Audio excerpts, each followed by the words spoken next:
All right, you know what? Okay. Wait, mark this in history. 92 episodes in, you accepted it. Yep. Well, what's frustrating is that it didn't used to happen. Yeah, it's fair. This was... I have no idea when it started, but it started at some point. And it doesn't do it on the other computer. Oh, really? No, it's the computer. It's not Streamlabs. We know what we'll be doing. Yeah. You use Amiibo over there too? No, that's a Logitech Streamcam, which that's Logitech, but got it. Everything here is Logitech. Like Logitech, if you're watching the show, we use your equipment, and we I'd say 90% of the time I like it. And then every once in a while, Mevo is like, I really don't feel like connecting right now, so you're going to have to power cycle me. And I'm like, okay. Just the SpongeBob meme of, I don't really feel like it. Precisely. That's what we need, is we need memes. We need a meme button so we can just pull up memes. We're going to need a bigger sound. We're going to need a bigger sound. Well, we've got the other one in there. It's smaller and not as pretty, but it has 15 keys on it. Mm-hmm. So, yeah, anyway. Hi, guys. Hey. Oh, right. We also use Elgato. But I refuse to say anything good about Corsair technology. I refuse to say anything about it. Well, it's because I have an Asus. And Asus has their own internal lighting system for their keyboards and mice. Yes. And Corsair has one. And the two don't work together. Yeah. So either the Corsair one shuts off the Asus one, or the Asus one prevents the Corsair one from working. Oh, yes, it is Gray Shirt Day at the Lore Lodge. Apparently, this was not planned. This was not planned at all. No, this was entirely on accident. Do you want to open that window so it's a little cooler in here? Yeah, why not? Might as well. There's gonna be sound. Ah, shit, you're right. Well, I got the noise. We can try it. We'll see. But anyway, today we do have a topic. Did you mean I look paler with or without facial hair? Do I look tan now? It may be just that I also might know what it is. I've come out of the cave. And you're doing just fine? Yes. I think this might be part of it. I've also just gotten more sun recently. Yeah, I also just had the lights way brighter. I got so burnt on my lips last week when I was out on a shoot. I forgot that you can get sunburn on your lips. Mm-hmm. They've been so chapped since Wednesday. It is horrible. Yeah, that's terrible. I don't know why you would ever go in the sun. Much like our friends from last week's show. Which, speaking of which, if you have not seen the vampires video yet, please go watch the vampires video. We know some of you haven't. I don't know why it's performing horribly, but it is. And if you have friends who like vampires, send it to them. Yeah. They might like it too. If you have friends who like vampires and don't like garlic and get a little bit concerned about wooden stakes beyond around anybody who's not named Saul, you might want to ask a few questions. But yeah, so today we're going to be kind of switching gears a little bit. I want to do something that's more commentary tonight. Because one thing that has come up on a lot of our videos is someone or another going, David Paulides owns Missing 411. You're using his work. And every single time it's the same thing. We don't use David Paulides' research. If we do use David Paulides' research, which we try to avoid because, frankly, there have been a number of times where he was wrong, we say so. Yep. At the same time, yes, Missing 411 is his term, but he has phrased it as it is a profile, which puts it into public use because he has now labeled a set of circumstances as a title for something. I believe he does it under the term Can-Am Missing Project. Missing 411 is the title. Is the title of the profile. So I just want to get that out of the way. A quick little disclaimer there. We do absolutely have a firm respect for David Paulides. Oh, yeah. He went out and basically noticed a pattern that nobody else was noticing. Yep. And put it together. Now, there are people who watch this show who don't like David Paulides. There are people who watch the show who do like David Paulides. And the fact that you guys keep returning time and time again proves to me that for the vast majority of you understand where we net out on this guy, but I do want to talk about him because there is a word that gets thrown around a lot, particularly on Reddit when it comes to David Paulides, and that is fraud. And while I will admit readily that there have been times, like with the Stacey Aris case, where he said there was a lens cap left on a rock, and I didn't find a single contemporary report of that. There was the Charles McCuller case, where he said that Chuck, the younger one, was found on a log with his feet still inside the socks in his jeans. Oh, yeah. And I actually found contemporary reports from Chuck's dad that argue with that. So every once in a while we'll come across, there's also the sock with the Garrett Bardsley case. He mentions that a sock that appeared to match the ones that Garrett was wearing, that Garrett may have been wearing that day, Yep. was found in a boulder field. Thing is, one of the hikers who was out looking for Garrett, one of the search and rescue volunteers, heard that they found a sock and then called into the sheriff's department and went, sorry guys, that's my sock, I think. I changed my socks up there. So all of these cases, is it possible that Paulides uncovered something that nobody else did? Yes. Am I having a hard time believing that? Also yes, because I've just seen nothing from anybody else. Would you say it is fair to be said that David Paulides shares something in common with a person in this week's upcoming video in which he gets certain things right and gets the ball rolling? Yes, I would agree with that. Also, we've got to be careful about the video coming out on Friday and how we talk about it, because a certain person is a primary source for it because of some footage he got. And the thing is that we can no longer say that person. Yeah, I don't know. I think we're technically allowed to say his name. I just worry if we do it too much that YouTube will be like, nope, none of that. And we also want to acknowledge that we don't agree with everything that that person says. There's actually a section, obviously we haven't filmed this yet, but there's a section in that's not script. We don't have scripts, we have notes, but there is a section where I do actually take a moment to put a disclaimer before to give the entire context of who this guy is, like why we feel like it's reasonable to use this footage. So, and I also debunk several things he says in the documentary in that video. But yeah, it's one of those cases where there is somebody who caught on to a trend or a phenomenon that maybe they're missing some of the pieces of it. Maybe they're not quite there. What? Okay. Starting that conspiracy theory. Might as well. But yeah, these are people who they see something, and I think that with a lot of people, they will see a pattern, and if it goes against their normalcy bias, they'll just be like, okay, I'm just misunderstanding this. Like, I'm just gonna carry on. I'm not gonna pay attention to it. It's probably nothing. And then there are people who go and they say, I don't think this is probably nothing. In fact, I think it's this conspiracy, and I'm gonna chase it down. And then I find that the truth happens to be somewhere in the middle most of the time. Yeah, there's normalcy bias versus confirmation bias of an already pre-existing idea of what things might be. Exactly. And if you look at David Paulides, before Missing 411, he was on Bigfoot. He's still on Bigfoot. To my understanding, I haven't looked too in-depth into his Bigfoot stuff yet. I do plan on doing it, maybe doing a review of his Bigfoot 101 course. But before Missing 411, he was on Bigfoot. It seems to me like this might have started with him going, this is a weird pattern of disappearances. He says that some rangers came to him and said, hey, we think something weird is going on here. Can you look into it? I don't know if that is a true story. I'm not going to say either way what I think. What were his credentials? Why would they go to him? He was a former police detective, and he was well known for being a bit of a loose cannon. Got it. Yeah. Do we know what jurisdiction he was in? I believe he was in California. I don't know particularly where. There's also some claims that there was some sort of fraud committed. I don't know. He spins it as they were trying to, tarnish his name. Other people spin it as you can't trust him. He's, guilty of fraud. And that's why he was released from the force. Either way, he was doing Bigfoot stuff beforehand. And my thinking, and I would love to talk to the guy. That's what kills me, is from what I've heard, he's not super open to talking to people about this who question him. But I would love to ask him, because I'm curious, did this start because you saw this pattern and went, I think that might be Bigfoot? Or was it something entirely different? For me, I look at it, and when I look at especially the Missing 411 The Hunted, it's very obvious that he's hinting at Bigfoot.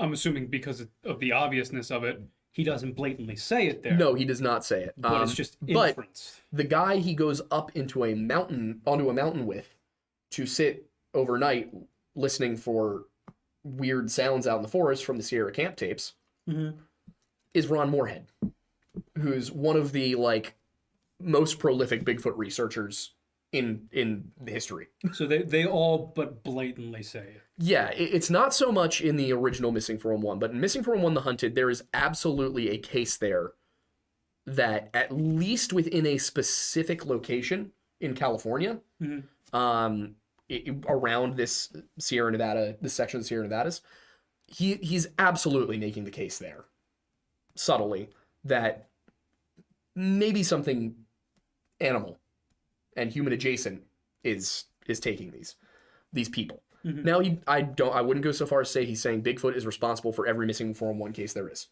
because I don't think he's saying that. But he definitely infers it in that specific documentary. And I don't have a problem with that. A lot of people have a problem with that. And they're like, oh my gosh, it's all just, so he can sell more Bigfoot books. I think David Paulides genuinely believes in Bigfoot. And in my understanding, his version of Bigfoot is more similar to the version we talked about in the Bigfoot video and the Feral People video. Yeah. Like the Saskets that are described by the Coast Salish people. So you look at that. I think that he genuinely believes in Bigfoot. I think he is chasing this down in the most publicly reputable way he can. Because if you say Bigfoot, it immediately... And we've experienced this. We get comments on those videos that are like, Bigfoot's not real, you guys are insane. And I'm like, you didn't even watch the video, clearly, because you just didn't at all grasp what we said. Granted, it's like a 50-minute long video, but still, like, don't comment just from reading the title, dude. You didn't get to the Scooby-Doo part where we unmask it. Exactly. It's actually probably this. Exactly. So, the thing about conspiracy theories is they're usually rooted in, I say usually, to be clear, in my experience, usually rooted in some nugget of truth. And then somebody takes that nugget and makes a whole Happy Meal out of it. Yep. So that's not, and I know that when you say a nugget, technically it's referring to gold, and I went with the chicken, but just let it go. Yeah, so I want to say that much about Paulides. I think he is sincere. I think he genuinely believes this stuff. And I think that confirmation bias does play a role.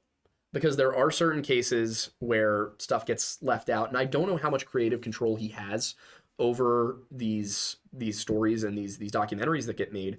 But for example, one of the times where I really was caught off guard by something he left out was when we revisited the Aaron Hedges video, the Aaron Hedges case. Because when we first did it back in 2022, last year, we used as I used as my primary reference was David Paulides and Mr. Baldwin. The way that Baldwin told the story and Paulides' evidence, that was what I used for the most part. And then also some stuff on weather details that I myself researched. Around June, I'd say, of last year, our strategy for these videos changed up. And I stopped using David Paulides. I stopped going to his videos. I started taking names he reported on and then doing all of the research myself. Which is why we contemplated renaming the series to Into Thin Air, but that got no traction in the algorithm. Nope. So if we ever release a documentary on this on TV, it will be called Into Thin Air, almost certainly. Yeah. But on YouTube, where we got to play with the algorithm, we can't do that, which sucks. But in that case, he left out a couple of pretty significant details. And I'm struggling off the top of my head to remember what they were. Fair. But, the big one was that he was detoxing from alcoholism. Mm-hmm. He was on benzodiazepines and going through alcohol withdrawal, and they had alcohol on the trip. And according to the police reports, it seems that Aaron was drinking. Was he on benzodiazepines or was he withdrawing from them? He had them with him. Okay. It was a 1-week course. So they started him with a higher dose and tapered him down. Got it. So from what to what? I don't know. Because I will say, I don't know how, I can't remember how much we it also in the video, wasn't one of the typical benzodiazepines. It wasn't like Ativan, Valium, or Xanax. But benzodiazepine withdrawal or even just tapering, especially in a short time span. Oh, I know. Woof. I know you know. But you also know higher doses than that and trying to taper, especially if you've been on them for a long time. They can really mess you up. Yeah. So here's what I will say. A lot of people were like, "Oh, the fact that he was on benzodiazepines is probably what made him irritable and angry and all of that." I would take the opposite tack, which was that he probably wasn't taking the benzos. Yeah. Because when I was on Ativan, and I was prescribed it, I was on it for a year. I got to a point where, actually, it was 2 years. I got to a point where if I stopped taking it, I would have like catastrophic panic attacks, like to the point where I was not functional. Yep. And even if I just tapered off, I would start to get really, shaky and panicky. And you were only on it for how long of a duration? I was on it for about 2 years. By the time I got off of it, I was taking 10 milligrams. Whoa! Yeah. It was not good. It was not a good time. Because I know people who were on it for like 20 years on a daily prescription. Like, not as needed daily. Mm-hmm. That's what I had. Not as high, but for 20 years. Yeah, I was prescribed 2 milligrams, and I got to a point where I was finding that if I stopped taking it daily, I got really bad. Yep. But my panic attacks didn't stop from just the 2 milligram dose I was prescribed. For those so I would literally set aside half of my Ativan at the beginning of each month. For those not familiar with what he was experiencing, that's called interdose withdrawal. And on benzodiazepines, your body develops a dependency to them, similar to how you're dependent on water to live and air to live. Your brain then starts to develop a dependency on the chemicals within those pills, so you don't get any positive from it at that point. It's just that if you stop taking them, you could suffer interdose withdrawal, or in extreme scenarios, you can actually have a stroke and no longer be among the living. Exactly. So I think he was going through interdose withdrawal. Yeah. I think that's what was happening. Yeah.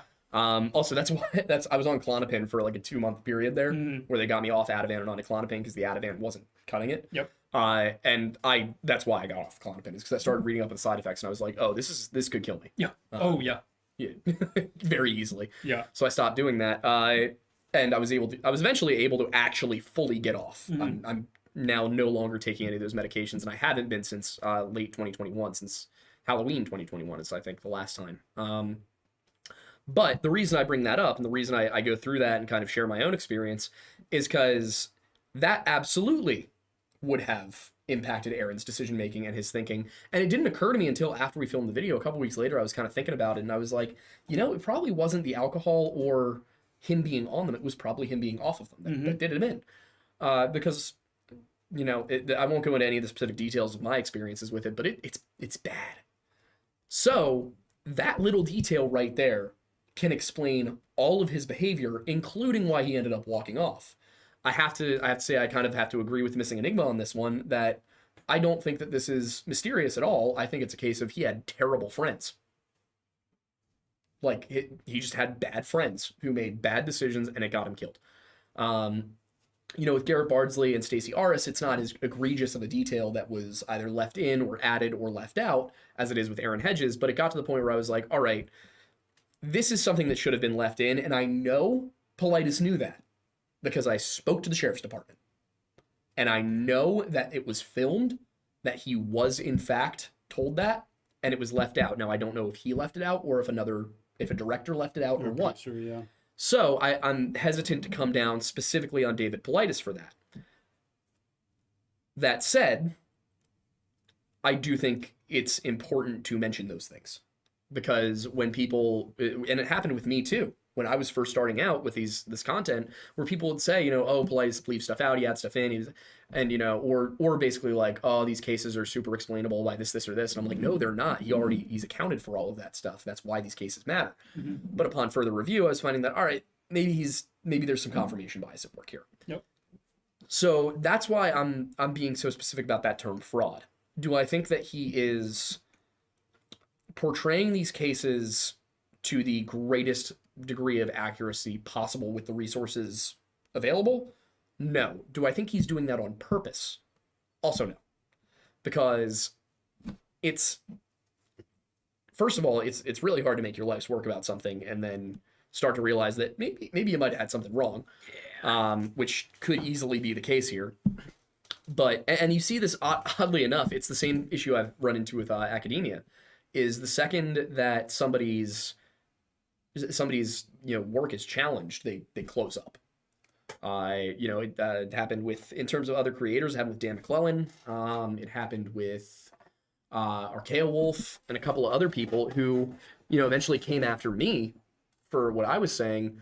In relation to what topic specifically? With McClellan, it was about ancient Judaism being polytheistic. It's not. It fundamentally isn't.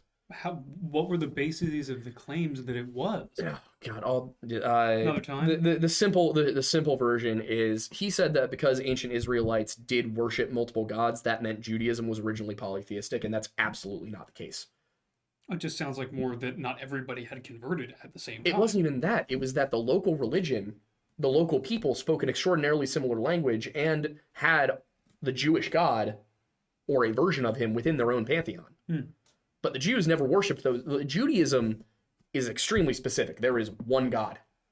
It has always been that specific. He was saying that the fact that, Yahweh is earliest attested in, I think he said it was like Canaanite mythology from 800 BC. Well, no, now we've got Yahweh attested in Hebrew from 1200 BC. That was just recently peer-reviewed and published. We talked about that last year. It was that little lead tablet that was found. Right. The other one was Archaea Wolf, who was mad at me because I was talking about the Younger Dryas and Meltwater Pulse 1b, and I got my numbers a little bit wrong. But then when I went and revisited that so we could have the discussion with Milo, I had the numbers right. Why was that? It was because Milo's a younger guy who only has a bachelor's degree and doesn't have a whole body of work that he could be embarrassed about if it was wrong. He's got some curiosity. He's got some interest in these kinds of things, so we could have an open discussion. It's really difficult to have those with people who have already made their life's work. Once you're past 40, it seems like you really clam up about these things. And, I understand why, but I think it's unfortunate. Yeah. I think it's disappointing. The incentives switch from finding, exploration within history and general knowledge of human history and experience to self-preservation of your... That's what I'm talking about, Master of Technology. God never had a wife in Judaism. Not once, never is it mentioned, never is it referenced. It is not in the scripture. It is not in the archaeology of specifically Jewish things. I actually watched a Michael Heiser video on this right before this podcast. Really? Yes. He netted it out very perfectly. He was like, there was Orthodox Judaism and there was popular religion. For example, look at Christianity today in the United States. Tons of Christians. How many of them actually fit the description of Christian? Not a lot. In what definition are we referring to? In that they actually make an effort in their daily life to follow Christian scripture. Very little. Exactly. How many Christians do you know who are okay with certain things that are scripturally totally taboo? Such as? Homosexuality. You're looking at me. I'm okay with homosexuality. Yeah, more and more, yeah. Does that mean that the Bible says it's okay? No, it does not. So what you find is that popular religion, you'll have people who generally follow a religion, but branch off from it in certain ways. Today, we see that mostly with social progressive causes. We see that with homosexuality. We see that with economics, things like that. We also see it with something as little as eating certain foods that are said no in the Bible. Exactly. That nowadays. Well, actually, in the New Testament, you get a pass on that. Well, good to know. That's what I mean, though. There is scripture for it being okay to eat pork and shellfish. There is scripture for it to be okay to eat without washing your hands, like in a holy oil. Interesting. Yeah, like there's a lot of stuff here. So that's what what the issue is that at no point did Judaism actually have a tenet that God had a wife. But there were Jews who believed. There were Jews, Israelites, people who were ethnically of the tribes of Jacob, who did believe God had a wife. But that doesn't mean Judaism believed that. Got it. So that's the Dan McClellan thing. I was going to say, is that where the whole God has wife thing started all the way back then, or is there new, more contemporary sources that are trying to make that claim? There are sources from back then, but they're Canaanite. They're not Israelite. Got it. So that's what's important. And I'm sure there are Israelite people who wrote about God having a wife, but that doesn't mean they were prophets and priests. Yeah. You know what I mean? Yeah. So when you look at stuff like that in the actual academic sphere and the way that people really don't like to be challenged, first of all, you see part of that with the people who call David Paulides a fraud. They're looking at it like, no, I'm an experienced search and rescue worker. I know this guy's full of it. Because they don't want to believe that maybe they've been doing something wrong. And then you look at the same thing in academia, where you come across, or you could look at the same thing with David Paulides. I am sure that if he watched our channel, he would probably not be happy with us. Which it would be a shame, considering I would like to think, and I think this is an accurate assumption and assessment of what we do, that all we're simply doing is taking his work and moving it a step further.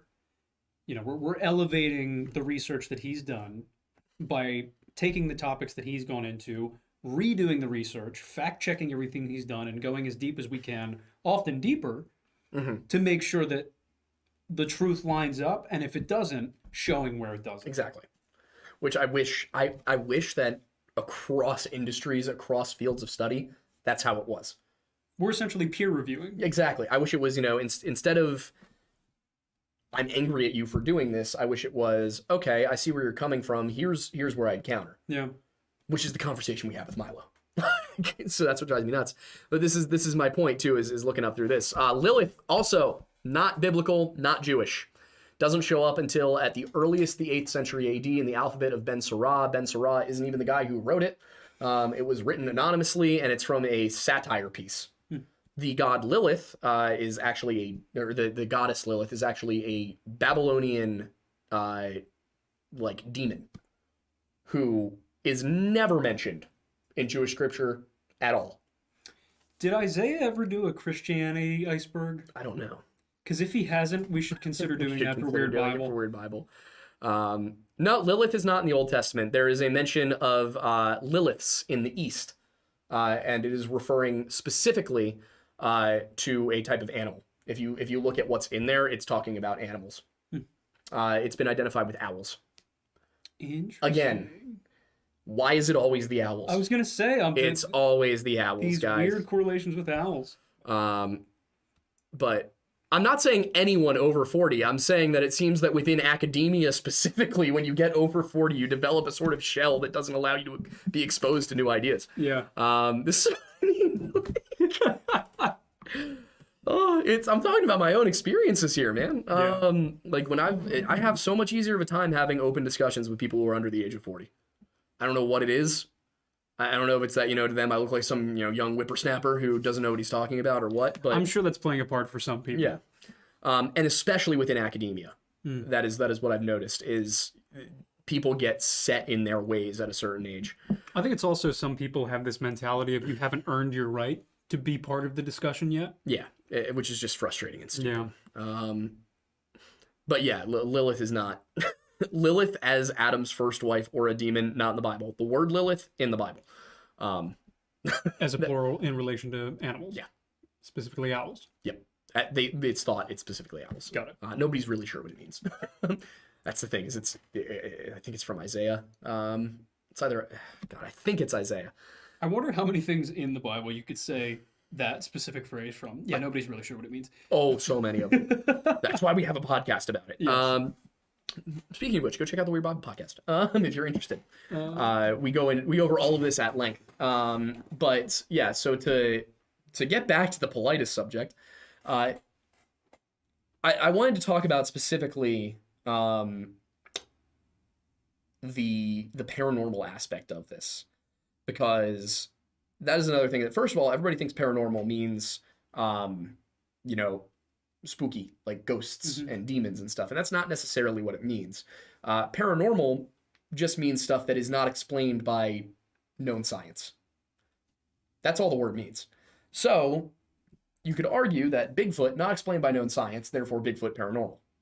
And I think that this is where a lot of people get hung up, is the idea that David Paulides seems to be advocating for a paranormal explanation for what most people believe is a totally normal problem. I don't necessarily think that that's the case.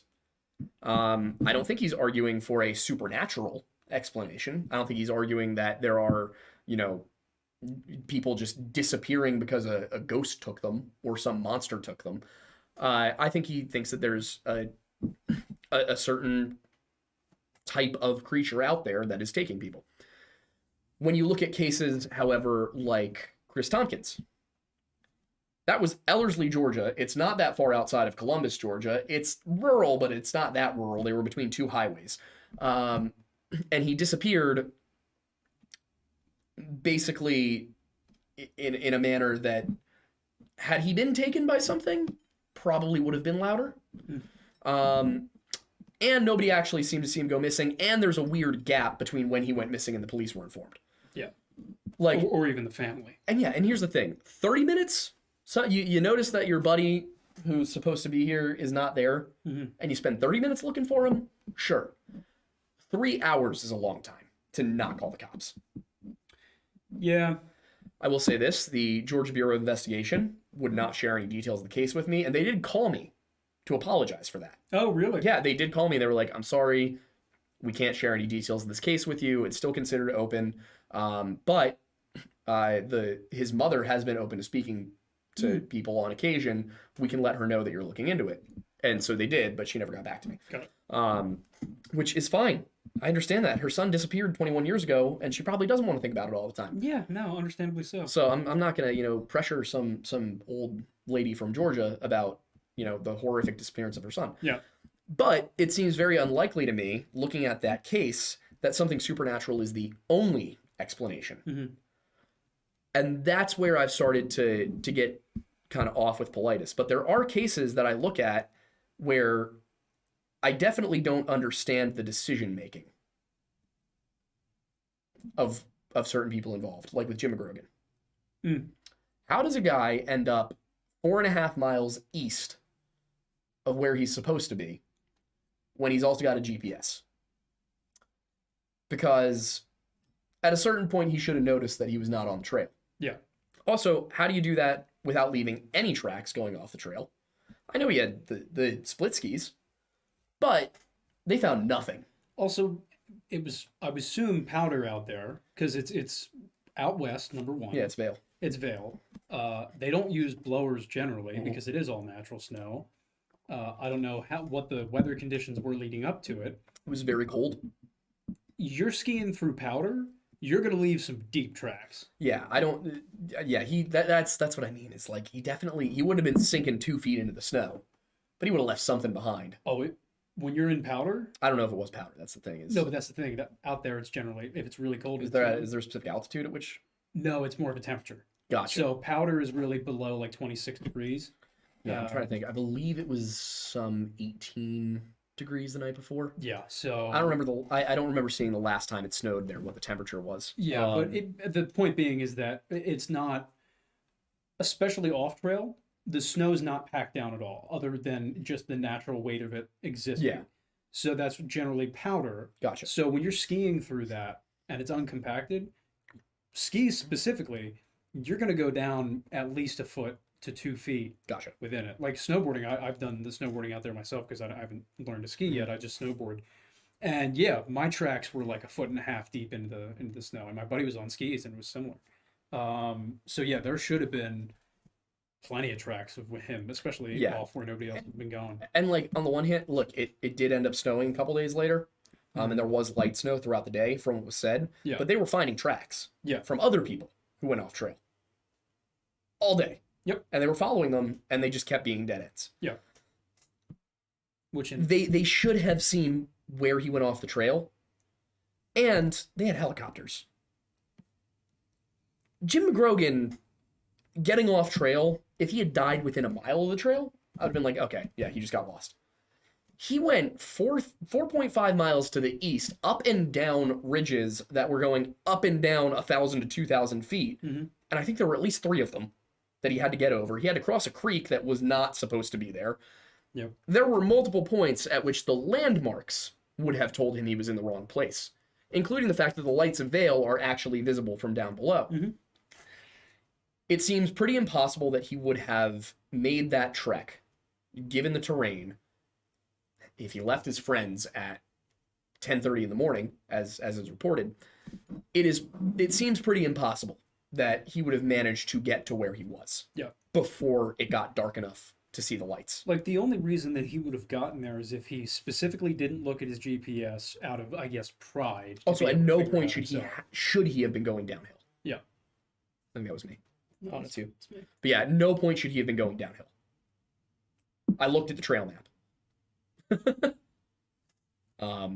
There was not an opportunity for that. Go ahead if you need to. No, it's all good. I'm going to message you. Yeah. Um, so that's one of those ones that I'm like, this does not have a good explanation. Garrett Bardsley is another one. The reports suggest he was carrying his fishing pole with him. Never found. Yep. He also, the last time anybody saw him, his dad saw him go past the turnoff, yelled out for him and said, "You're Garrett back there." Like, I don't think the exact words were in there. But by the time he was at the turnoff, when he turned, camp should have been in sight. Yeah. Like, he should have been able to see the camp. It was 75 yards away through the trees. But you and I were up in New York, Grant Lake, and I was talking to you like we were at this level. Yep. And you could hear me 100 yards into the forest. Yep. And that was next to an active road. Yeah. And you were uphill. And it was, we were having a conversation at this volume. Yeah. And I could hear you clearly. Exactly. So I love that video. Like, somebody commented on it suggesting that I was just lowering my voice and not actually running back further into the forest. And I'm like, why? Why? Why would I do that? That makes no sense at all. No, none at all. But yeah, so there's, the Garrett Bardsley case really makes no sense to me because none of his belongings were ever found. And it seems extremely unlikely that he was kidnapped. Remind me if anybody in camp saw him. Nobody saw him get back to camp. Which is so weird in that you just said he would have visibly been able to see camp. He should have at least been able to hear, if not see. Yeah. It should have been visible, but trees, obviously. But that was the other thing is first of all, I pulled up the maps, and it's very difficult to ascertain exactly which of these lakes he was at, because there's like 7 of them in a ring. Yeah. I think I got the right one, but I'll tell you right now, I spent like 2.5 hours trying to figure out which of these places it was. I even ordered a book. Oh, really? Of maps of the Uintah Mountains, so I could see if I could find it. And with him, that one, the entire city of Provo, Utah, came out to look for him, and nobody found him. Say what you will about Mormons, but when it comes to like community, Mormons are some pretty intense people. Like, if it was possible to find him, I'm pretty sure he would have been found. The question is, did he crawl under something to get out of the rain and disappear? Was it somewhere that nobody could have seen? But the fact of the matter is, at no point should he have gotten lost. There was a moment where I read the scoutmaster from that case had said that he had kind of like done a little lesson with the boys at camp one year where somebody came running into camp saying they had seen a bear. And so he gathered up all the boys to go look at the bear. And just barely as they're leaving the camp, he shouted, "Oh my God, look, the bear," and everybody scattered. There was no bear. Yeah. He was just proving a point. Yeah. So it's possible that Garrett got spooked by something and ran off, but would he run away from camp?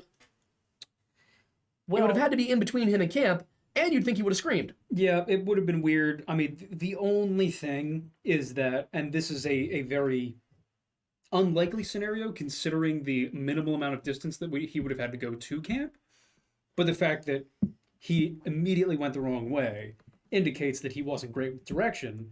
However, if once his father pointed him down that trail and the only thing left on that trail was camp, how bad with direction do you have to be? Pretty bad. And he was a child. He was 12, though. Yeah. Like, think about what we were doing at 12. I don't know about you, because we didn't know each other yet, but I was running around in the dark playing Manhunt with my friends. Yeah, and I was going on solo trips into the city. And I was going on solo hiking trips after school, like, into the nature preserve out there, like, climbing cliff faces. Yeah, like, a lot of people who pointed out on various sites and things that, he was only 12. I'm like, I think you guys are forgetting how capable we were at 12 years old. Like, you're not an adult, but you're also certainly not, stupid. No. So the Garrett Bardsley case has me stumped. The Jim Grogan case has me stumped. I'll admit, the Chris Tompkins case has me stumped too. But I read something that one of the workers was later arrested for murdering somebody else. So I wasn't able to confirm that though. Well, the weirdest thing about that was the fact that the manager, the boots, is that boots were weird. I don't know if it was his title was technically the manager or if he was the supervisor or whatever, called his wife and told her that Yeah. Chris Tompkins was missing. Didn't But- call Chris's mom. Yeah. Although we did say that Chris's mom worked for them, right? Yep. Do we think that he may have thought that she was working at the time? No, his he wife called would have his, told her. he called his wife. Yeah, but do you think he may have assumed that his wife was going to tell the mother? I feel like if he had, I feel like he would have asked his wife to do that, not just said, "Hey, Chris is missing." 'Cause that would be weird. That would be weird behavior. People Fair. don't do that normally. Normally. And then, but then there's the other ones that kind of bug me. Like, God, it was on the tip of my tongue. I just had it. Bobby Bison.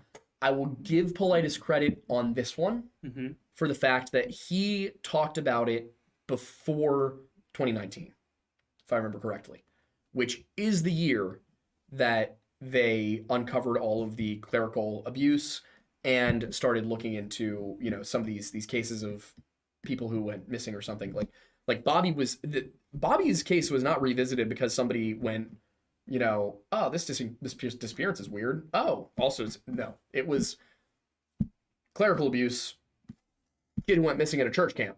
Yep. What was the name of the camp again? Do you remember? St. Malo, Camp St. Malo. That's it. So, I won't come down on Paulides for that one because I don't think he could have known. Yeah. Like, now, could you feasibly, like, there had he gone and interviewed everybody, he probably could have figured it out. But that said, there weren't really any news reports that covered that aspect of things from before 2019. Looking at it, when he discussed it, I'm pretty sure people were starting to figure out this whole Catholic priest thing. Yeah. Which, by the way, obviously horrible, but is also present in the Protestant sects of things, as well as worse in public schools. So I will defend the Catholics on this one occasion. They are not any worse than any other organization. Now, see, that's something that is an angle that I feel is extremely unexplored because I hear nothing about the whole public school. Oh yeah, element it's from bad. that. It's bad. Yeah. The numbers were insane. Also, I personally know several people Really? in my personal life who in some form or another were abused by school faculty. So yeah, I'm absolutely not defending child abuse here, to be very clear. I'm just saying I will defend very against it. Yeah, I will defend the Catholic. I will not defend the Catholic Church from the accusations. I will defend them from being singled out for the accusations because I think singling them out is a disservice to everybody who is a victim of this stuff. Yeah. Because it forces you to focus on the Catholic Church and not schools, not sports teams, not Protestant, not Jewish, not Islamic, not Hindu. Like this is a problem. Yeah. And it needs to be looked at as a problem, not a Catholic problem. Yeah. So I want to make that one clear. I think Paulides maybe could have asked more questions in that case. I won't call that one a case of him leaving out information because I don't think he knew. Yeah. And that's kind of where I'm netting out with him overall is I don't think David Paulides intentionally lies to people.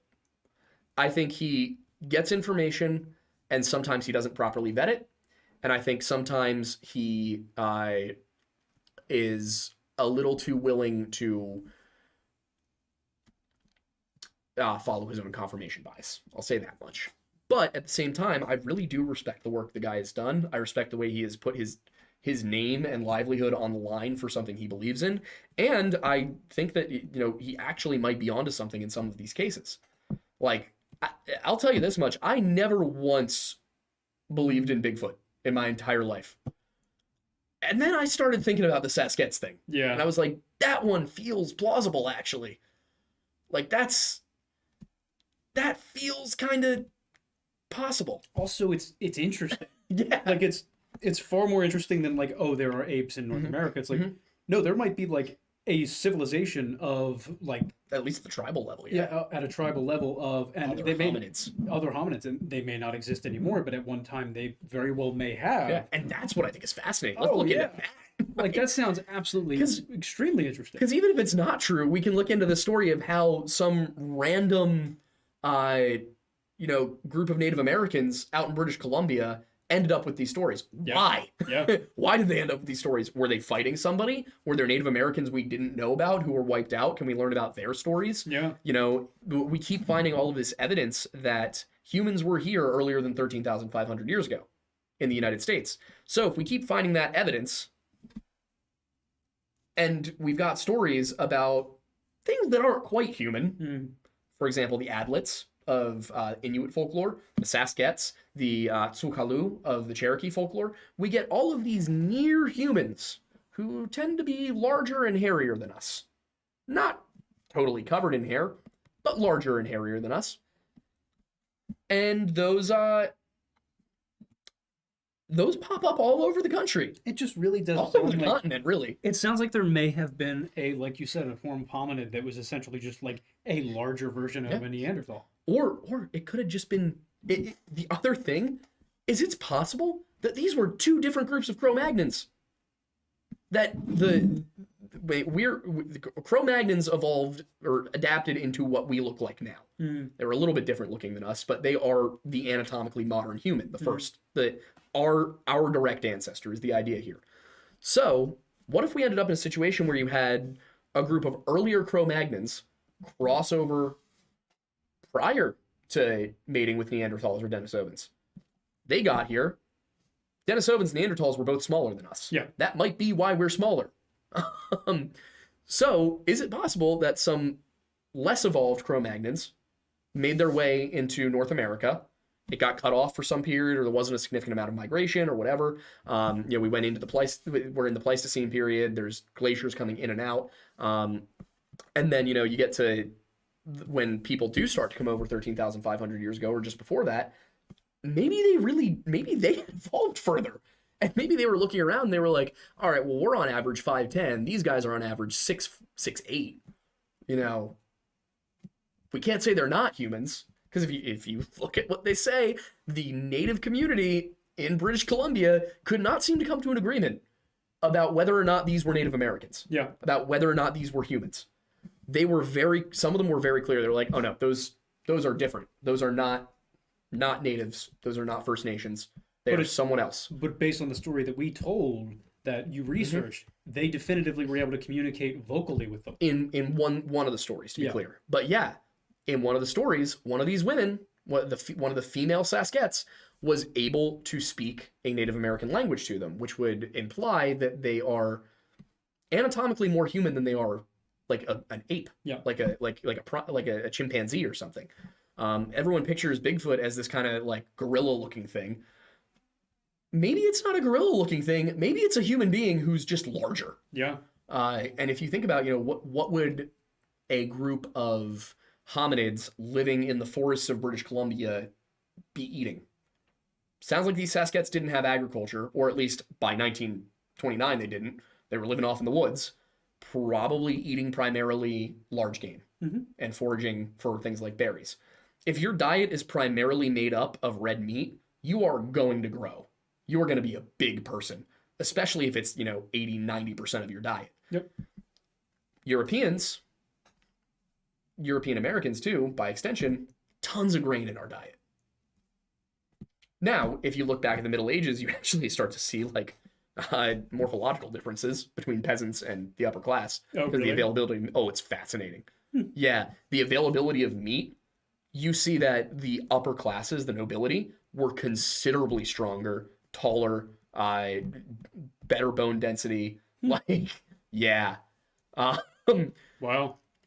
It's not to the extent that you're getting like two separate types of humans. Like if you raised any peasant child in a noble household, they would end up looking the same. It wasn't a genetic thing. It was a nutritional thing. But makes sense. We see suits of armor. Dude, knights were huge. Really? Oh my God. Like the shoulders alone probably add 6 inches both directions to me. Wow. For somebody my height. That's insane. Yeah. Sorry, not 6 inches both directions, like 3 inches each direction probably. So, but they literally had difficulty fitting through doorways. And I'm talking bone structure, not muscularity. Yeah, because they were obviously bigger muscularly than I would be. These are guys who are holding a 20-pound shield and swinging a 5-pound sword all day. But yeah, so I find that fascinating. I wish that was the angle we could take. So I guess to kind of cap off the discussion section of the episode, when it comes to David Paulides, I think he genuinely believes what he's talking about. I think he genuinely reports what he knows. I just think that he doesn't vet his information enough sometimes. Or he's got sources that nobody else seems to have. In which case, I'm skeptical because how do I know they're real? Yeah. You know, I would love to go and talk to some of the people he's talked to, who he cites, and be like, is this what you said to him? But because we don't have the resources, it's kind of hard to do that. I might start reaching out to people, but at the same time, I don't want to bug people about their dead relatives. Especially after David Paulides already bugged them about their dead relatives. Yeah. I mean, he had to, but I get it. But with that said, I think it's a good time to switch over to Super Chats. I think so as well. And for those of you who want a reminder or are not familiar with it, at this point in the show, we take questions via Super Chat. We do that first because it's an easy way to consolidate some of the questions that you guys have. And then once we have no more, we will go through and see if we can find some questions that are not Super Chatted that we want to ask or answer. To really quickly address one thing, would you guys want to see, just tell us in the chat, would you want to see a Friday video with that analysis in it? Obviously, much more structured with direct references and things like that. Is that something that you guys would watch? Because we can make that easily.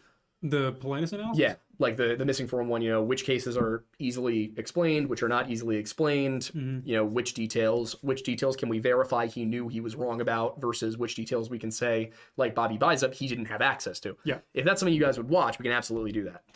That is one thing I want to address in the chat really quickly is Lally said, yeah, archers were strong, at least the specific muscles to draw it. Yes. English longbowmen and Welsh longbowmen, not only were they just extraordinarily strong, they were also typically shorter. And I think it would be, this is how you shoot a bow, right? Yeah. Okay, I'm left-eyed, so I shoot it the other way. Yep. But this arm right here would be shorter. Oh, really? Yes. Just from the compression? From the compression of drawing a longbow, their left arm would be shorter than their right arm. That's fascinating. They'd also usually be, because they were typically drawn from the peasant class, they were typically a little bit shorter than the nobles, the knights and the men-at-arms. That makes sense. That's funny. That's wild. I love medieval history so much. I know. And I love doing other people's shows where I don't have to necessarily worry about being perfectly Yeah, that's fair. where I could just kind of talk more broadly, and if I got something wrong, it was spur of the moment. Yeah, that's fair. Alfarius Omegon for $5 says, I'm wanting to get a new Bible study and a copy of Enoch, but I'm not sure which ones to get. What would you suggest? Depends on what translation you want to use. My study Bible is a KJV. I use a Ryrie study Bible. I will say the dating in it is pretty rough. I wholly disagree with a bunch of the dating. But for a lot of other stuff, the Ryrie study Bible is awesome. I don't know if there are Ryrie study Bibles for the ASB or the ESV. But I would recommend, if you're serious about studying the scripture, I would recommend picking yourself up a interlinear, a copy of Strong's Concordance, and then a copy of whatever Bible you like best for reading. The purpose of the interlinear and the Strong's is not necessarily to offer you any immediately available study tips, but honestly, if the go-to is the HarperCollins Study Bible academically. That's what everybody seems to like in college. That's what was assigned to us in all of my classes. I used my KJV, but the interlinear is so that if you find a word in the KJV that you're like, or in your Bible that you're like, how do I feel about this translation? You can then go look at your interlinear and figure out what the Greek or Hebrew word was. You can then go to Strong's and see what he translated the Greek or Hebrew word as, and all of the other contexts in which that word was translated the way it was, which is definitely more intensive. But if you just need a study Bible, HarperCollins is pretty solid. I would just do not use the NIV. Under no circumstances should you use the New International Version. Why is that? Awful. It is a terrible translation. If you want something written in contemporary English, the New American Standard Bible, the New English Standard Version, and the New King James Version are all great. Nice. Girk Roleplay for $10 says, I'm still waiting on the Monarchy picture. Also, just wanted to ask. Yeah, I'll get you that. Yep. Favorite Chinese warlord prior to the Marco Polo Bridge incident, but after the Long March. I don't know Chinese history nearly well enough. I feel like there's also probably only one option, and you're being cornered into saying it. I don't know. I know Marco Polo is the 13th century. I don't know when the Long March was. Let's find out. 1934 to 1935. Wait, did he say prior to the Long March, but after Marco Polo? All of my knowledge of Chinese history outside of... Wait. Oh, sorry. No, the Marco Polo Bridge incident. Oh, then I don't know it. I don't know. Okay, wait, hang on. So I was going to say almost everything I know about like the names of Chinese warlords comes from Dynasty Warriors, which was an old video game from back in the day. I don't know if they still make it. I missed that game, though. It was a fun game. Okay, it was between 1934 and 1937. That's the range you have. So I'm going to assume there's really not of a large selection of Chinese... warlord? Yeah, Chinese warlord. The guy who wasn't communist.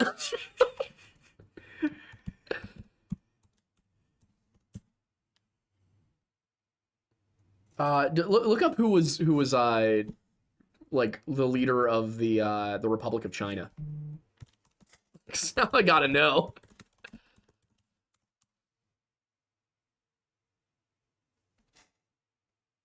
Chiang Kai-shek, I guess, would be the guy. Fair enough. I think it would be Chiang Kai-shek. Jack Garcia for $4.99 said, "Could you guys do a weird Bible on the Council of Nicaea?" Yeah, sure. I can do that. Yeah, we'll write that down. Richard, that's actually a pretty easy one. Yeah. Yeah. Cool. This is extremely well documented. Oh, well, that's fun. Like extraordinarily well documented council. Richard Henderson. That's the one where Saint Nicholas gave Arius the slap heard around the world. Oh, yeah, oh, that'll be fun. According to tradition. It was a sick slap. No, I'm kidding.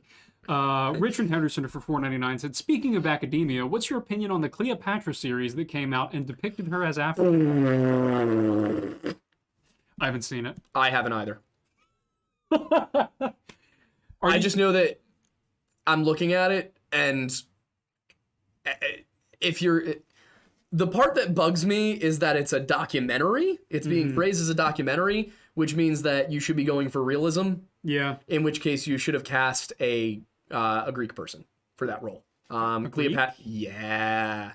Cleopatra was a Macedonian Greek. Really? She was a Ptolemy. She was a descendant of one of Alexander's generals. Mm-hmm. And here's the thing: everybody's like, "Oh, well, you know, she lived in Egypt, so they probably." First of all, Cleopatra was that Cleopatra specifically, because there were more Cleopatras. That one specifically was the first one to learn Egyptian. All the other Cleopatras didn't learn Egyptian. The ones before her, because they spoke Greek in the palace, because the nobility of Egypt was Greek. So, if you're going for realism, and what clearly happened here was this was it screams Black Hebrew Israelite dog whistle to me, in that there is a group of people who insist that all of history has been whitewashed, and that the Egyptians were black Africans, even though the Nubian kingdom was just to the south, and we know for a time period there were in fact black pharaohs, which is documented as different from the regular pharaohs. There's also a time when there are the Hyksos pharaohs, who are specifically not from Egypt. When Egypt is ruled by non-Egyptians, we get word that they're ruled by non-Egyptians. So I don't like the recasting, which is clearly solely to score political points in the United States. I don't like Jada Pinkett Smith, who's the director. And I don't know. I get really, really bugged about historical documentaries that go out of their way to associate themselves with modern politics. I don't care which side. I do not like historical documentaries that try to portray the white nationalist fantasy. I also don't like historical documentaries that try to portray characters as being, you know, a different ethnicity from what they were for the sake of diversity points. I think both of those are bad ideas. Yeah. Like, I will say, from a casting standpoint, as someone who is a film person, the ultimate goal for any form of decision in a filmmaking or as it should be, is what's best for the story. Generally, it's going to be who is the best actor, or at least that's what it should be. Oftentimes, it is not. But at the end of the day, similar situations revolve around when adapting a book. Not everything is going to be perfectly lined up with how things were, whether it be, as the book was, or whatever source material you're basing things off of.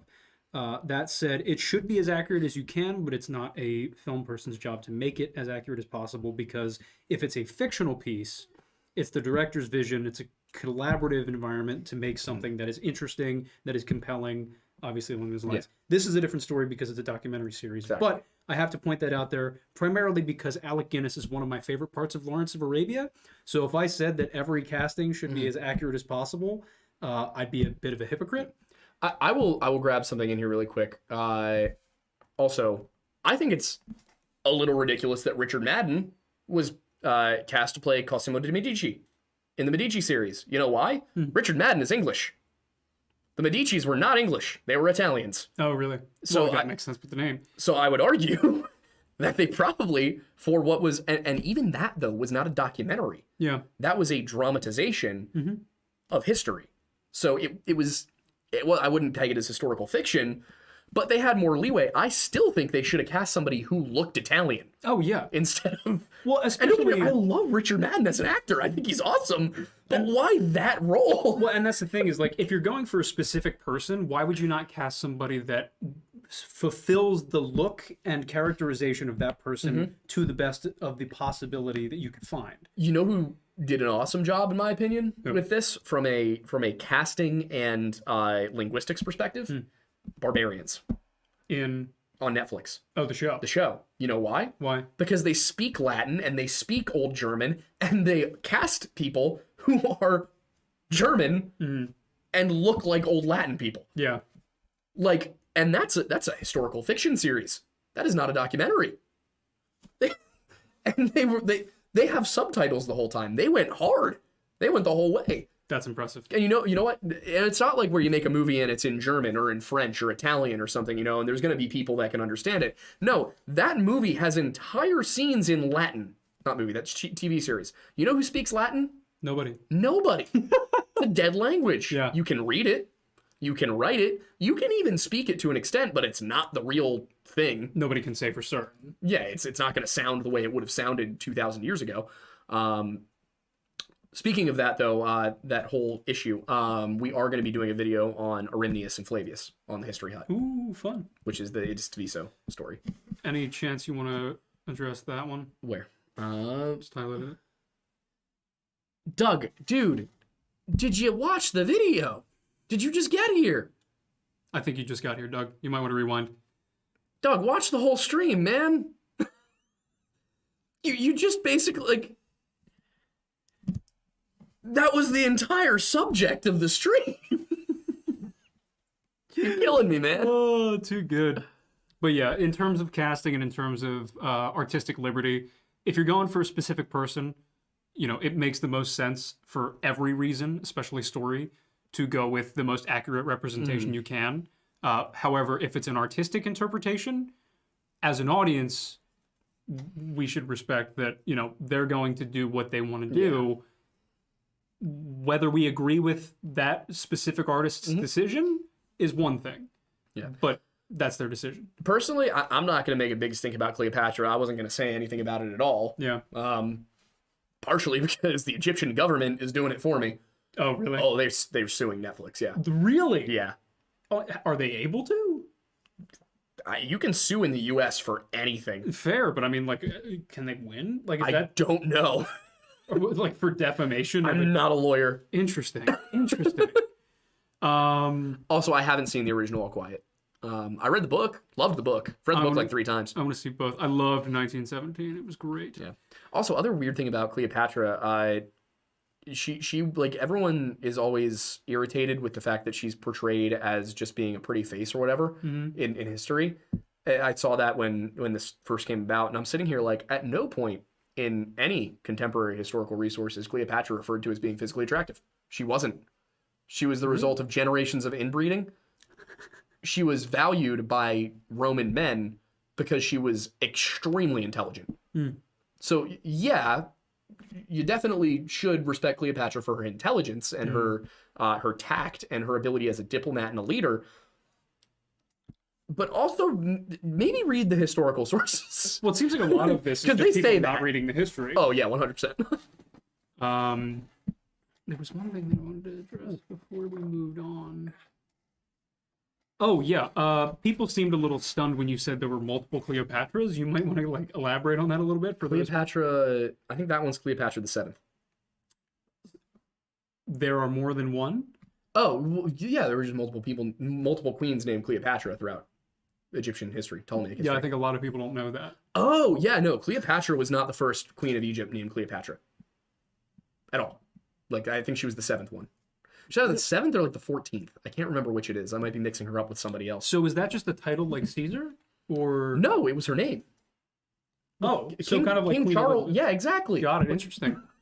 Yeah, King Charles is King Charles III. She I mean, was like for- Cleopatra the 14th or something. That's even news to me. I didn't realize there was see. more than one. I think her name. Yeah, let me see. I'll look it up really quick. Cleopatra 7 Philopator. Yeah. Interesting. I was right. It was Cleopatra the 7th. Well done. Damn, I'm good. Yeah, if I remember correctly, she's the first one of all of the queens, all 6 prior to her. She was the first one to learn Egyptian, I believe. That's fascinating. If I'm not mistaken. Kellen, in a sarcastic tone, says, I only get my Christian mythology from Vampire the Masquerade, where Lilith was Adam's first wife and cursed by God to be the first vampire. So interestingly enough, classifying Lilith as a vampire is actually more accurate than classifying Lilith as Adam's first wife. If you look at the Babylonian. Shocking. Shocking Yeah, revelation. I came across this. There are some sources that suggest that Lilith may have been a vampire of sorts in Babylonian mythology as a demon. Interesting. Yeah. Creepy Cookie 31 for $2. Thank you. Thank you for your first super chat. Zombear XD for £4.99. It was Wild Men. It's always feral people. You guys rock. Thank you. Thank you. The guy for $4.99 said, so you're saying Lilith is not the mother of monsters? Most of my knowledge comes from Supernatural. Not canonically to my understanding, but I did like that angle. Like as a for a fictional point, I think that was if you obviously every season of Supernatural after season 5 has a big bad. Lilith as the big bad was a good one. Yeah. I liked that one. Yeah, it was a fun idea. Agamemnon's gym bag for $5 said, Thornbury, you look like Terry Did we hit Wogan the two if that you were look different. before that? Oh no, we didn't. Sorry, I didn't realize it was it.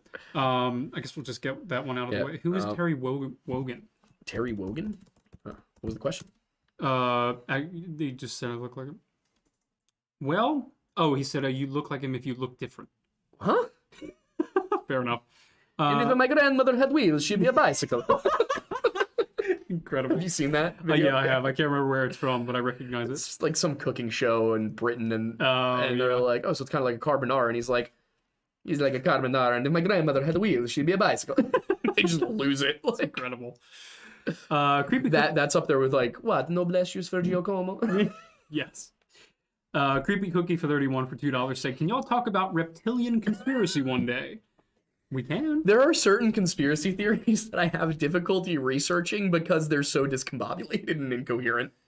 That just, anytime I hear the word discombobulate, it just makes me think of the first Sherlock Holmes movie with Robert Downey Jr. Discombobulate. Yeah. That one in Tartaria I'm really struggling with because I can't find like a linear version of it that actually has an all put. So if somebody can point me to a reptilian conspiracy that actually like encompasses the whole thing, I will happily do it. The guy for $9.99 said, I have a weird Bible theory. She was the first Ptolemy to learn Egyptian. Got it. The reason why David was a good general was because he was never struck by a weapon due to all the javelin dodging when he got back home. If you guys haven't seen so the most good. recent episode of the Weird Bible podcast with us and Wendigoon, You'll love it. it's so good. It's very funny. There are so many javelins. It's incredible. NC Squatch for $2 said, fantastic content as always. Keep it up. Thank you. Thank you so much. Surfing Cowboy, incredible name, for $5 said, just gonna say, knowing that God says one thing about a lifestyle and a purposefully disobeying it because it's cool as of 20 years, I'd be scared to meet God. Should say knowing God says one thing about lifestyle and purposefully disobeying it cool as of 20 years. Yeah, I mean that's the thing though, is it's the job of a Christian on earth is to be a resource for the gospel. It is not to demand that others live a Christ-like life. So for me, when does the Bible say homosexuality is a sin? Yes. Does that mean I hate gay people? No. Am I going to sit here and if somebody says the Bible actually doesn't say homosexuality is a sin, am I going to sit here and be like, you're right? No. I'm going to point out that it very much does. Yeah. That doesn't mean I'm supposed to hate gay people. It actually means exactly the opposite. It's the same thing with adultery, with thievery, with anything. The job of a human here on earth is to be a resource, and if you are a Christian, it's to try and follow Christ. It's not your job to force everybody else to do it. And I think that that's where a lot of Christians make the mistake, is they say, you know what, because I'm Christian, you also have to be Christian. Yeah. I don't think that's productive, and I think that people who as Christians cut off family members who come out as gay or who commit really any other sin. That's just the one I hear the most. That's why I keep coming back to it. But I think you're doing the faith and the community a disservice by cutting people like that out of your life. You're called to continue loving those people. You're not called to enable what you see as sin, but you are called to love those people and to remain in their lives. Because here's the thing. If somebody decides to go down, and I'm not preaching to anybody except the Christians in the audience right now, but if you're a Christian and if somebody decides to go down a path that you think is wrong, if you and every other person in your life who's Christian cut them out, how can you ever hope to bring that person back into the fold? And they might continue to be gay. They might continue to cheat on people. They might continue to, steal $5 out of the cash register every shift. Doesn't mean you need to hate them. Doesn't mean that obviously with stuff that's, not just scriptural. Like I wouldn't scream at somebody for cheating because it's not the Christian thing to do. I would scream at them for cheating because it's being a dick. Fair. But yeah, that's, it's not your job to control others and to command others. It's your job to love people and be a resource. Makes sense. Did that one. The White Trash Panda for $5.17. You know what I like. Regarding the Catholic Church, the frequency with which inappropriate things happen is far more than Protestant sex. That's not really debatable. I've seen some various things on this. It seems to be more common in the Catholic Church, but it also seems to be vastly underreported in the Protestant churches. So I think I'm hesitant to say that it's actually any more common. But I would not be shocked considering Catholics are the only sect of Christianity that are not allowed to marry in the priesthood. I think that's why it gets more focus. I also think that's why it happens. Yeah, more often. If you force a bunch of men to live their entire life sexually repressed and surround them then with other men and young children, I have no excuse for them doing that, and I hate it. But I think that the Catholic Church is not doing itself any favors by making it so priests can't marry. That also wasn't originally the case. They became the case in the Middle Ages. Interesting. And long after they started to theologically separate from Orthodox. Obviously, that split doesn't happen officially until 1054. What was the justification at the time? Do you know? It was something about being more Christ-like, and how if you had a wife, you likely had kids. You obviously had to provide for them. That meant you might have property, and if you had a wife and kids and property, then you weren't devoting your entire, life to God. Yeah. So that was kind of all of it kind of came about because one specific priest just really hated people getting it on. Really? Yeah. Sounds like we had an incel in our midst. Yeah, basically. Pattern Weld for $2.18. Again, you know what I like. Thanks for your work. Thank you for your first super chat. Jumped over there. Cyrus for Cyrus 143 for $1.99. Another first super chat. Thank you so much. Thank you for the support. India Cardana for 3 months of a membership. Thank you so much. Wow, 3 months. That's a good solid amount of time. Thank you. I love how much research you put into your content. There's a difference between a good story and the depth y'all bring to the conversation. That's what we're out here for. So thank you. Echo Warrior for $99.99. Thank you very much. Very kind of you. I listen to y'all's everything when I drive for work. Y'all have gotten me through 2 rough breakups, so I figured I'd try and show some love. Question, would y'all ever do a series where you react to creatures from shows and their accuracies to the lore? That could be a fun one. That sounds like a fun opportunity. Yeah, I think that'd be great. See about it. Also, thank you for listening thank you. so consistently. We appreciate Makes it. me feel any better. This show has also gotten me through a couple of rough breakups. Yeah, it's a very good point. So we're glad that our pain helps your pain. But yeah, we have a lot of fun doing this, so I hope it brings humor and life to your life as well. The Real William White for $2.64. Love it. Weird Bible on Weird Bible Translations? I would argue that that's kind of what the one down in, where we were actually all physically in the same place. Yeah. Was that one? I would argue was that, but yeah, I think that would be a fun one. I'll have to go through and compile some. Yeah. It's the best way to do it in my experience is to find something that on its face is like, and then you just go look at all the other ways, and you're like, yes, this is. Yeah. Nobody knows what this was about. Girk Roleplay for $10 said, just wanted to say that you've said you'll get it to me many times before about the Monarchy painting. Oh, yeah, I know. Also, the only right answer is Long Yun, literal Chad. Okay. Look him up. We will. Cam Boone for $9.99 said, love what y'all have been doing. Trying to support y'all here and on Patreon. Aiden, do you think you'll ever go on PKA again? There was some tension, but I thought it was a great episode. Keep on going. Boy.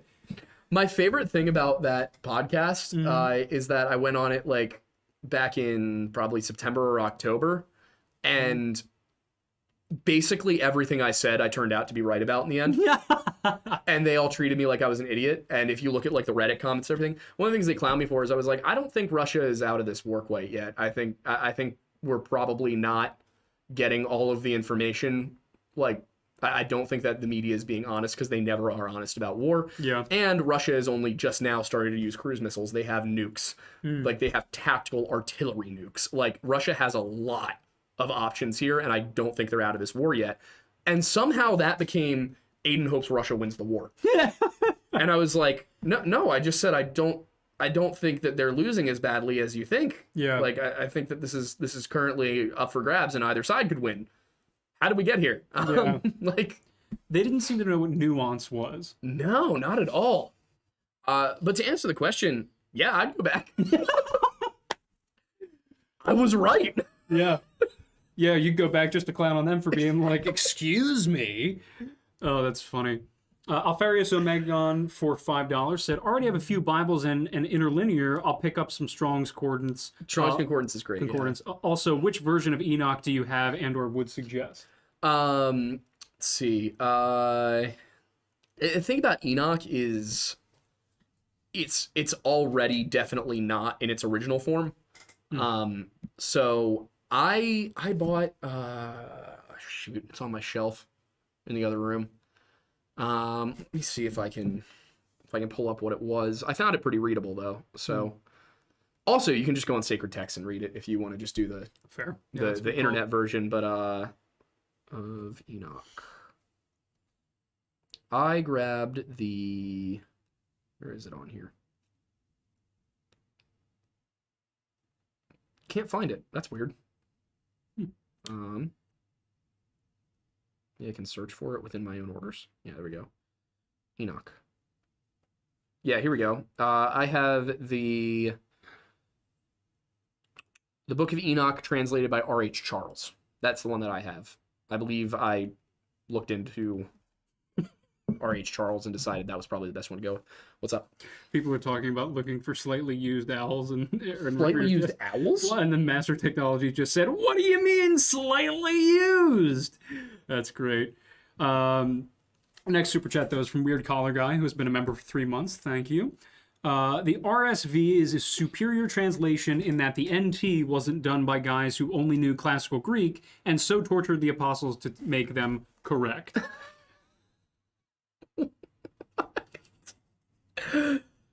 The NT wasn't done by guys who only knew classical Greek and so tortured the epistles to make them correct.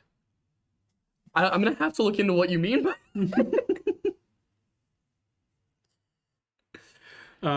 Jacob Gunnell for $1.99 said, any plans with the History Hut? Yes, I am currently researching for the next video on that channel. It will be on King Arthur and whether or not he is a real historical figure. We're planning to do one a month. That's ideally. the goal. So, Agamemnon's Jim. Also, thank you for your first super chat. Agamemnon's Jim Bag for $2 said the death of Stalin had the best casting. I have not seen that one. I've seen part of it, and it's in German, funny. right? It's I can't remember. I thought what I saw was English. Either way, I remember it being funny. It was a German movie, wasn't it? I don't recall. Oh, okay. White Glove Models for $10 said, what is your take on the missing 411 UFO connection, Mark Stripmater story, and Paulides not commenting on it since he has been found? I find it strange that Dave has not commented on it at all. I am so entirely disinterested in UFOs that I did not even bother to watch it. Why are you so disinterested? Because I mean, government's not being honest with us about it. Whether or not they exist, the government would definitely not tell us. Yeah, that's fair. Fair. If they say they don't exist, I'm more inclined to believe they exist. If they say they do exist, I'm more inclined to believe they don't. And they're using it as a cover-up for something else? Fair. So for me, I've paid so little attention to anything that comes out with the word UFO in it because I'm immediately like, this is going to be BS. Yeah, that's fair. Not that every abduction story sounds like BS to me. It's just that 99% of the ones I've read, I've gone to look at the person who reported it, and they have like a slew of mental health issues, or they're on drugs, or they're an alcoholic, or they're in debt, or like there's some reason for them to fabricate a story. Yeah. Every once in a while, though, like if you came to me and said, well, there were strange craft in the sky, and somebody saw a bright light the night Fritz Drum disappeared, I would be like, okay, perhaps. If you could show me the evidence that actually, like, there was actually something going on. Yeah. But one thing that really turned me off was, I love Blink-182, I love Tom DeLonge, but oh my God, he went on Joe Rogan and he had Joe pull up the most obviously CGI video I've ever seen of a UFO, and I was like, oh my God, come on, guys. Oh, that's a shame. Hammond for $2 says, happy birth, Thornbussy and Matussi. Thanks. It's not our birthday, but thank you. Ben Krasniak for $10 said, hey, Aiden and Thornbussy, I just got back from going feral in the woods. I didn't find Bigfoot, but I did find the Wendigo. He's actually vegetarian and likes green tea. What all have I missed? Well, not as much as apparently we've missed. How did tea go? How are things in Wendigo world? And what are his thoughts on Earl Grey? Does he believe 9/11 was an inside job? The world wants to know. Mayday Dreamer for $4.99 said, hi guys, it's my first live. I just wanted to say I learned more history from you and Milo than I ever did in my actual history class. Thank you. I've always said this about history as an education. Whether or not history is interesting is entirely dependent on who's teaching you. Yeah. I had great history teachers in high school. I also had some miserable history teachers in high school. Yeah. Interestingly enough, the stuff I remembered best was from the teachers I liked.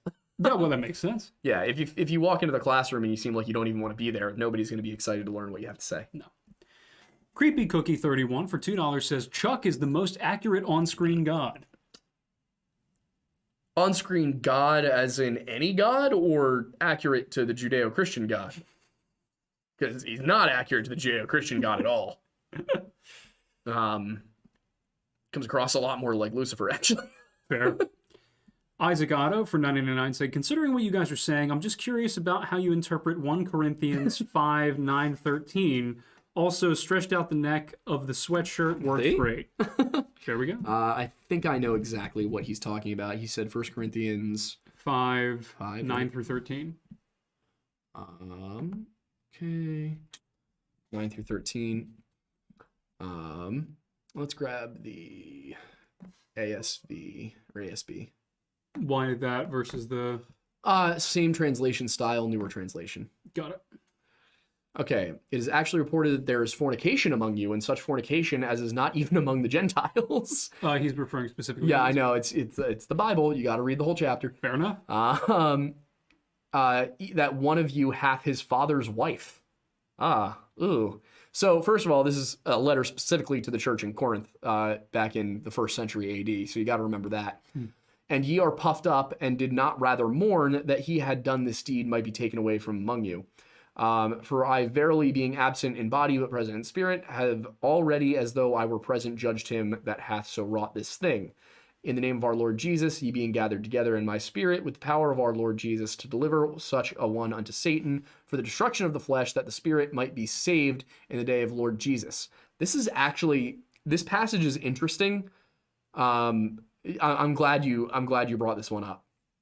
In the name of our Lord Jesus, ye being gathered together and my spirit with the power of our Lord Jesus, to deliver such a one unto Satan for the destruction of the flesh, that the spirit may be saved in the day of our Lord Jesus. Your glorying is not good. Know ye not that a little leaven leaveneth the whole lump? Purge out the old leaven, that ye may be a new lump, even as ye are unleavened. This is a reference to sourdough bread, by the way. For our Passover also hath been sacrificed, even Christ. Wherefore let us keep the feast with old leaven, neither with the leaven of malice and wickedness, but with the unleavened bread of sincerity and truth. I write, and then obviously 9 is, the beginning of another sentence.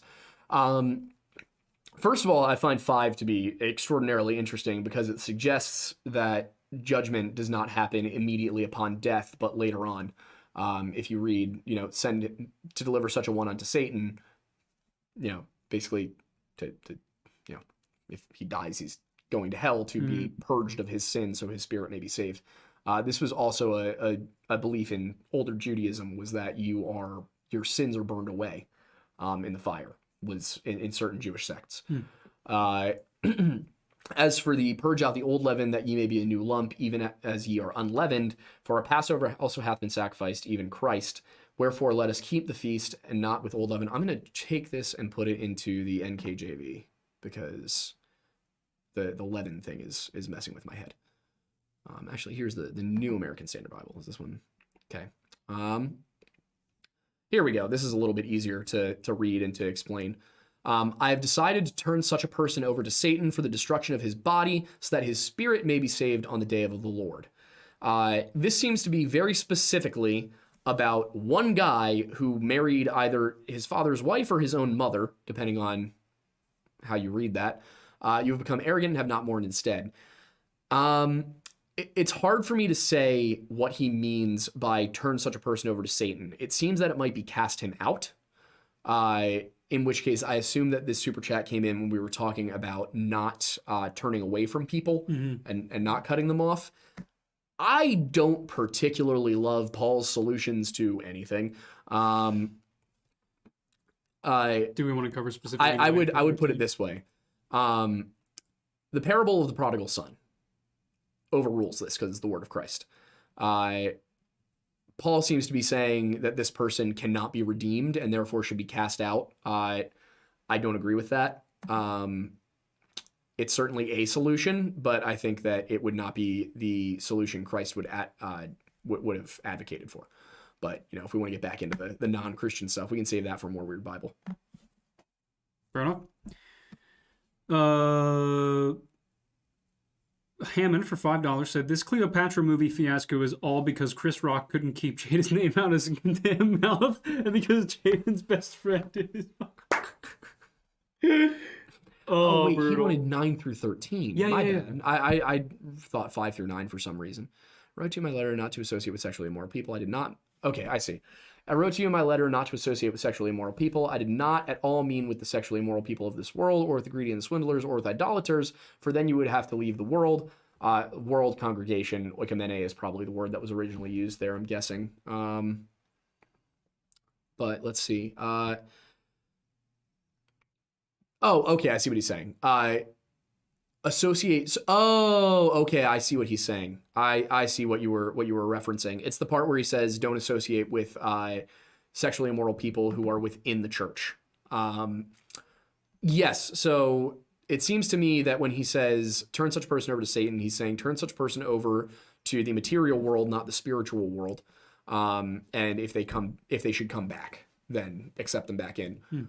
Would be the Christian way to look at that. But actually, I wrote to you not to associate with any so-called brother if he is sexually immoral person, greedy person, idolater, verbally abusive, habitually drunk, or a swindler, not even to eat with such a person. So basically it's saying if somebody claims, it's calling out false Christians. is that bit there. The part before it is to, basically cast them out, not cast them out, I guess let them walk away even, but don't include them within your congregation. Which I can kind of see. It doesn't necessarily mean, I think he's speaking specifically in bounds of the church, I guess, here. But is what you said about Christ's words still overruling to this? With the part with 9 through 13, I would argue that is more in line with it. It's to say, people who are, this is basically saying, it's right here. Remove the evil person from among yourselves. I disagree with removing somebody.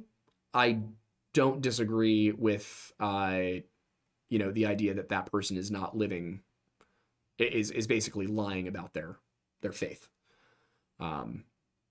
It's hard to, this is the thing, is since I don't have the Bible memorized, it's hard for me to grab a random chapter and interpret it. But looking at the whole chapter in context, it's basically saying somebody in your congregation is committing incest. Cast that person out. And what it's saying here in your boasting is not good. Do you not know that a little leaven leavens the whole lump? It's saying essentially if you've got if you've got somebody in your congregation who is not following the word, then it could corrupt the entire congregation. Again, personally, I don't love the idea, but I do understand where it was coming from at the time. Cool. Cooper Stewart for $6.90. Nice. Love the content, guys. If you ever want to pilot for a video or get a plane down the line, I'm a commercial rated with 1,000 hours. Let your boy know. If we could ever afford a plane, that would be fantastic. We will. Also, thank you for your first super chat. Jack Garcia for $1.99. Peter, the first pope, was married. LOL. Yep. Yeah, the marriage thing came way later. It's like Gurk Roleplay for $2 said, just wanted to say I DM'd you the Warlords. okay. Steve Lyons for $1.23. Thank you. Your boy Bussy $1.99 says Bussy. Fair enough. Your least favorite YouTube channel for $5 says, are owls and I think he meant pigeons. pigeon homeless because of space? Jews and predatory priests. Oh my God, the space Jews from Spirit Science. I was reacting to a video on Twitch. This guy Spirit Science, who claims that that the Jews are like pre-human race from a different dimension who failed to who failed to like reach some sort of nirvana and got sent back to retry it, and it involves Atlantis and Lemuria and Mu and the Martians. And there's like a male and female side of exists. It's nuts. It is some nonsense. I haven't done it in a while, so I actually don't remember it that well. Mm-hmm. So now that I've got a bigger audience over on Twitch, I'll probably do that again this Friday. Nice. Ben Krajnik for $5.29. Thank you. Earl Grey, yes. 9/11, no. He claims credit. Any more questions? Oh, he claims credit for 9/11. The Wendigo does. Wow. Yes. All right. Well, it's disappointing. Yeah. I'm not surprised, given what we know about the Wendigo. Fair. And especially since he's a vegetarian now, that means it was purely out of spite. Yeah, just absolute, utter hatred. Yeah. Kind of mean. Got a little bit mean. PD Gone Mad Arts for $2 says, I think the Travis Walton abduction is possible. I can look at it. We'll look at it. Gilbert Estrada, member, new, welcome. Thank you. Thank you for joining. Kellen, the official data for $6.90. Nice. Listen, guys, I'm going to say that there's definitely not aliens visiting us. There's nothing to look into, or Tower 7. Nothing. Tower 7 is happened. weird. I will admit that part. Yeah. I do think 9/11 was probably caused by two planes crashing into buildings. I think that's what caused the destruction, guys. If you take out half of the steel beams supporting a structure, it will collapse in on itself. And you don't have to melt steel beams for them to get weak. Yeah. Building 7, on the other hand, makes no sense to me at all. Nope. I think the official explanation is that like the other two impacts destabilized the ground, so they had to destroy Building 7. But when did they put the explosives in Building 7? Yeah, that's a great question. And I'm kind of concerned about a Fed telling us not to look into the aliens. I have a feeling that was targeted. All right. You know what? I will look into the aliens now. Ben Wainwright for $9.99 said, I have a friend. Oh, wait, hang on. Before him, Pattern Weld for $5.13. Love it. Speaking of UFOs, what are your opinions on the author Charles Hall? I'm going to have to look up the Charles Hall Yeah, guy. we're going to have to look into that. Charles Hall, physicist and information technology professional, have been writing his memoirs for his grandchildren in his spare time over 18 years. Yeah, I'll look into it.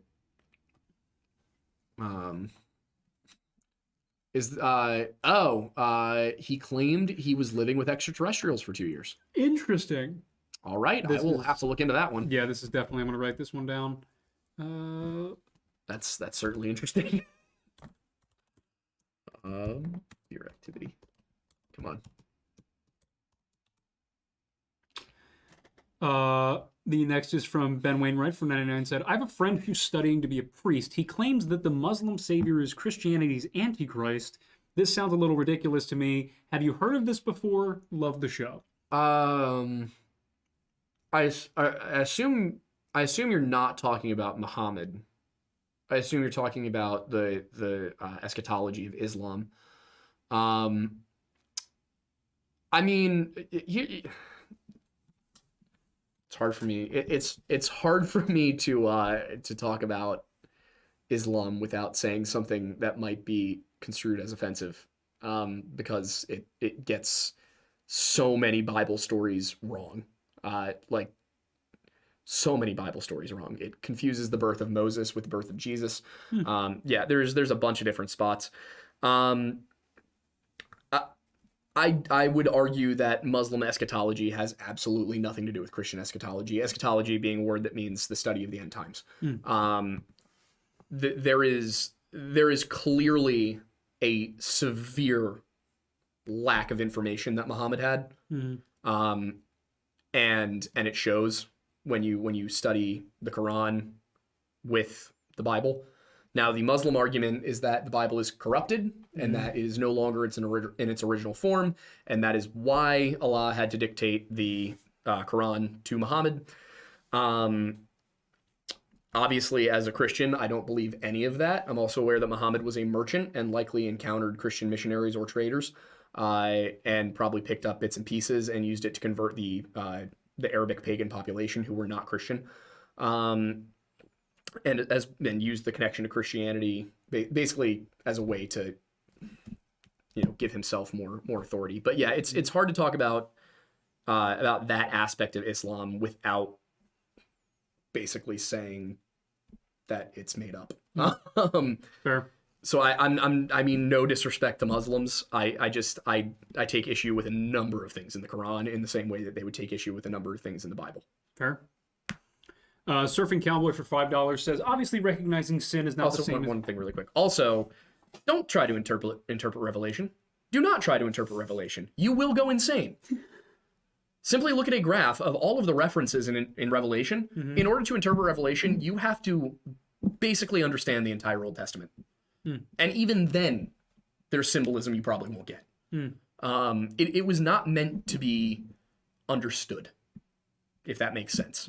It was meant to be something that eventually you will recognize. For example, Paul thought it was imminent. The apostles thought this was coming, like within the century.